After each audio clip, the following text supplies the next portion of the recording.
Donc pour le riff, on fait sonner la corde à vide, la corde demi-grave à vide, ok. Ensuite, avec votre majeur, vous allez venir à la troisième case. Ensuite, avec avec ce doigt-là, vous venez en quatrième. Ensuite, avec votre index, vous venez à la corde suivante. Ensuite, avec votre majeur, en dessous. Ensuite, vous relâchez votre majeur et vous faites sonner la corde à vide. Ok.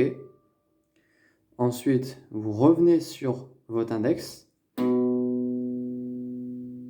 Donc, cette corde-là. Ensuite, avec votre petit doigt, vous venez en troisième corde, quatrième case. Vous revenez sur votre index. Ensuite, vous refaites sonner la corde de Ré, donc la troisième corde à vide. Et avec votre majeur, vous le replacez. Ok?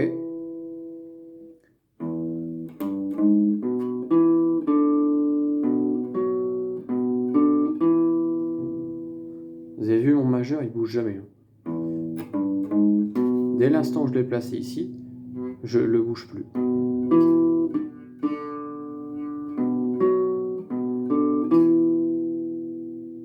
Vous pouvez éventuellement le bouger ou l'enlever, par exemple quand vous voulez faire sonner la corde en dessous à vide, pour éviter que votre doigt, que votre index frotte comme ceci, regardez, et que ça gêne.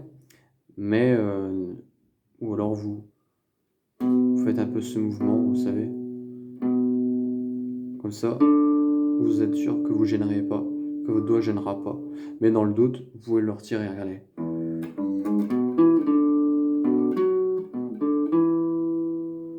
Voilà, ça c'est pour le riff. De toute façon, c'est toujours la même chose. Après, quand vous passez en dessous,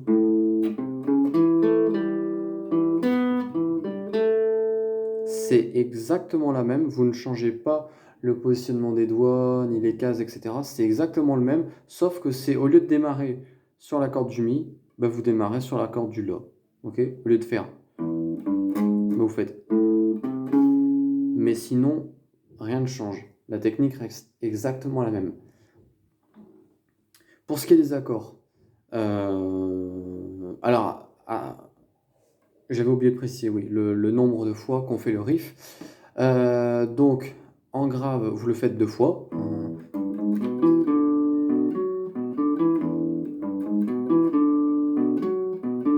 Ok. Ensuite, vous le faites une fois quand vous descendez.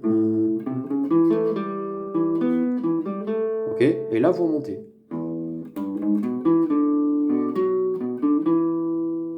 D'accord? Donc 2 fois en haut, une fois en bas et une fois en haut. Et après, on part sur du power chord où vous le faites, vous allez faire 4 fois 8 fois. C'est-à-dire qu'en fait, vous faites 1, 2, 3, 4, 5, 6, 7, 8, 1, 2, 3, 4, 5, 6, 7, 8, 1, 2, 3, 4, 5, 6, 7, 8, 1, 2, 3, 4, 5, 6, 7, 8.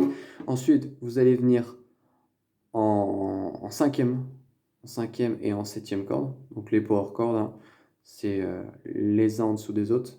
C'est-à-dire que c'était en première corde et en deuxième corde, vous voyez, avec l'index et le petit doigt, voilà, comme ça. Vous reculez d'un demi-ton. Ensuite, vous décalez en bas. Donc l'écartement reste exactement le même, mais c'est juste que on bascule une corde plus bas.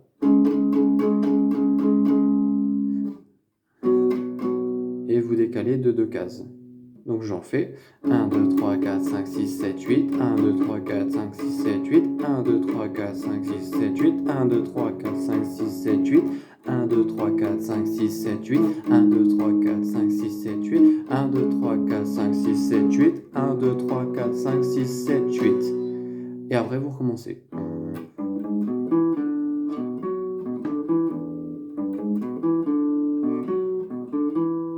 Ok.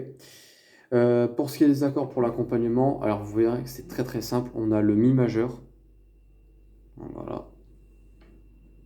Le Mi majeur, hein, donc l'index en quatrième corde, première case. Et ensuite, vous placez le reste l'un en dessous de l'autre. Donc, le majeur en Si et l'annulaire en Mi. C'est-à-dire que là, en Mi, c'est en deuxième case, deuxième corde, et le Mi, troisième corde, deuxième case. Ok, donc 2, 3, 1, 2, 1, 2.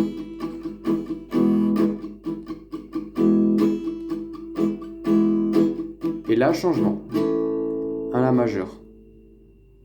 Vous voyez? Donc les doigts les uns en dessous des autres dans la même case.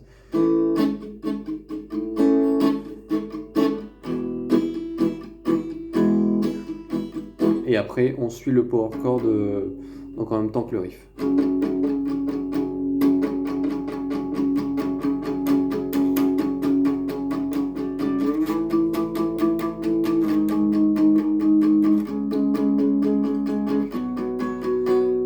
Ok? Donc le Mi majeur, bah, c'est tout simplement quand vous êtes le plus haut.